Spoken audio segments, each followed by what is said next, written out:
GM announced after the market closed on Monday that it is selling its stake in one of its electric vehicle battery cell manufacturing plants. Now, the headlines that I'm seeing all around the internet are that GM is pulling back on their EV investments again. That's not really the case. And I want to explain exactly what's going on here, at least what we know so far, because I think this move makes a lot of sense for General Motors. It's going to bring about $1 billion back to the company, and it's going to allow GM to be a little bit more flexible. It's also going to allow their partner, LG Energy Solutions, to be more of a horizontal or specialized manufacturer. When they have a joint venture with General Motors, and there's going to be 3 plants associated with that joint ventures, 2 of those will still exist, but the third plant, which is going to begin production later this year potentially, now that plant can sell batteries and cells to any other manufacturer. So that's actually going to be beneficial for them. So this is actually a win-win for both sides is the way that I'm reading it. But let's get into exactly what we found out today. My name is Travis Hoium. Thanks for watching Asymmetric Investing. Please subscribe here on YouTube for all my content. And thanks to this video sponsor, The Motley Fool. If you go to fool.com/ASYM, they'll give you their top 10 stocks to buy right now. So let's start with the first release announcing the sale. This is GM announcing it is going to sell its stake in the Lansing battery cell manufacturing plant to partner LG Energy Solutions. The transaction is expected to close early next year. We don't know the exact numbers, but the reported number is about $1 billion that GM is going to be bringing back in-house. This doesn't change GM's ownership interest in Ultium Cells LLC. I'll get to some of that in just a second. And GM is going to continue to have the Warren, Ohio and Springfield, Tennessee plants that are part of this joint venture as well. LG is going to have immediate access to the facility, and the report is they already have a buyer for the cells that are going to be coming off that line. The second part of this is that GM and LG Energy Solutions extended their technology partnership to work on prismatic cell development. So there are pouch and prismatic cells that these two companies are working on. The big difference is that a prismatic cell is typically thinner and more structural. So overall, GM's leaning into a strategy that they say they want to diversify its supply chain, leverage multiple chemistries and form factors. That's really the takeaway here. General Motors doesn't want to be a vertically integrated manufacturer when it comes to battery cells and technology. They want to just be able to pick the best product off the shelf and let companies like LG Energy Solutions or Samsung figure out what the different technologies are. They should be developing that technology and specializing in that. That shouldn't be something that GM has a whole lot of investment in. They're just an assembler of electric vehicle batteries. That's the way to think about this. They're not going to be vertically integrated. They're going to allow these cell manufacturers to specialize. This is pretty typical in the market. You typically start with a company like Tesla saying, you know what, we got to figure out all of this stuff ourselves, so we're going to vertically integrate. But then the second, third, fourth players that come in say, you know what, we don't want to own a battery manufacturing plant. We just want to leverage the companies that are doing that really well, really efficiently. They can innovate. They can sell to as many companies that they want. We'll do the piece that we do really well. So the prismatic cells is what's going to be added to this. This is a flat, and this is from the release here.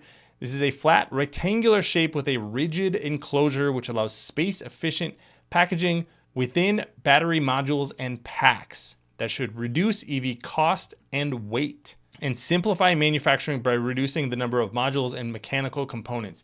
That's the real key for General Motors. That's the focus that management has had over the last few years, is simplifying their supply chain and their assembly. So that's where the prismatic cells fit into this. So as part of a technology agnostic approach, and prismatic cells will be in addition to the pouches that are already going into existing vehicles. Thanks to our friends at The Motley Fool for sponsoring this video. Visit fool.com/ASYM for the top 10 stocks to buy right now. So this is the Ultium Cells business. I just wanted to highlight what they have going on here and their locations. So let's go to those locations. Lansing, Michigan, this is the one that's involved in this sale.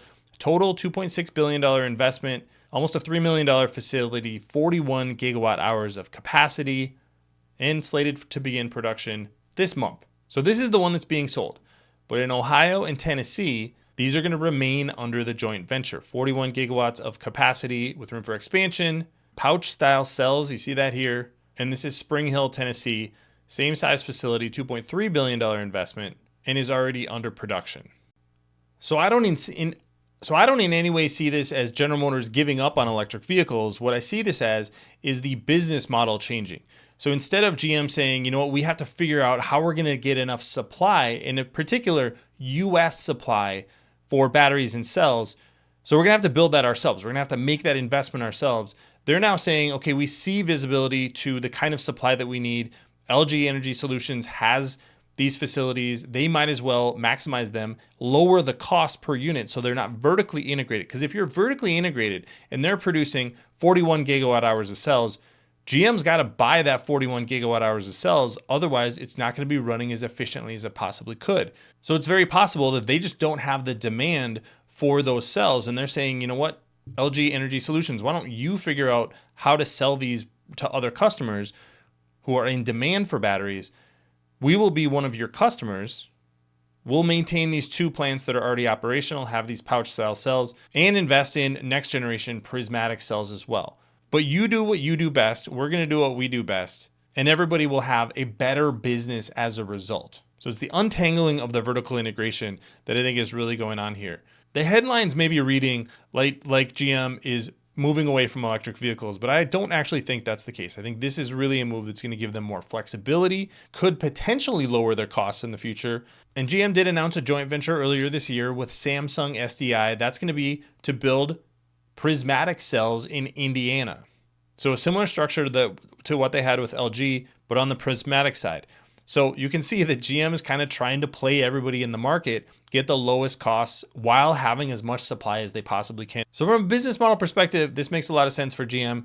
Could actually be a win for LG as well, because they are going to be able to sell to other customers. We don't know who the potential buyer is, but some of the reports are that they already have a buyer for some of the capacity coming out of that Lansing, Michigan plant, but they can effectively do whatever they want with it now because it's not going to be partially owned by General Motors. At the end of the day, I think this is a continuation of GM's business model that they've had in vehicles, and particularly electric vehicles, over the last few years. They have been simplifying the business. They've been trying to focus in on what they do best, and they need to get supply for critical components like batteries, like lithium, and so they're locking that up wherever they can. But when it makes sense not to own that supply chain, and that's what's happening here, is they're just selling their ownership stake in part of the supply chain, they're going to do that as well.